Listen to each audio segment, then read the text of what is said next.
the speaker, or the chairman of the committee said, okay, we've discussed all the bills now, press can leave and we'll vote. And all the journalists got up to walk out, and I just sat there, and senator from Memphis, who had been an old Crump guy, says, what are you doing back there? And I said, I'm not leaving. This is public business, and the Constitution of the state of Tennessee and the First Amendment, you know. I made the speech. And he said, by God, I'll throw you out. And he got up to come back there, and the chairman stopped him. And he said, get the sergeant at arms. I have to back up. Before I went into the committee meeting, the sergeant at arms, a highway patrolman, was out there. And I said, if I were you, I'd go get a cup of coffee and not hang around the door here. And he said, oh, okay. So he left. And so when they went to get him, they couldn't find him. They couldn't throw me out. So they adjourned the meeting. And so I went back and I said, well, John, we took the first step, and I wrote a story about throwing us out and all that, and adjourning the meeting. Next morning, I go up to cover the Senate, and there's the sergeant at arms standing in front of the door, and he says, you can't go in. I said, what do you mean? He said, they have passed Senate Resolution number 1. You are not allowed in this chamber. They had convened an hour early and passed a resolution barring the Nashville Tennessean and anybody connected with it from the state Senate. So I called John. They sent lawyers up. The lawyers went with me. We went back and asked to go in again. They said, no, you can't do it. So we took them to federal court. And the federal judge heard the case.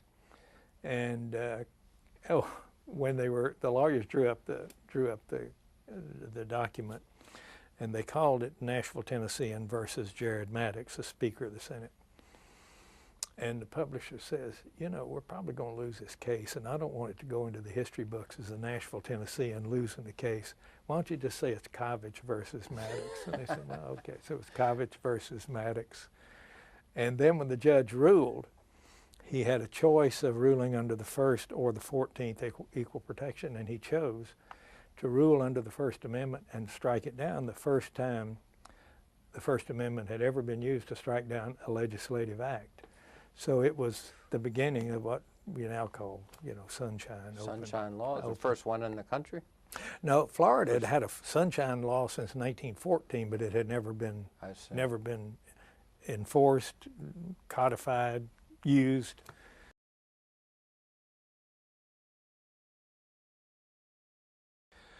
Two things that have broken down. One thing that's broken down is that the value that advertisers see in that content has broken down.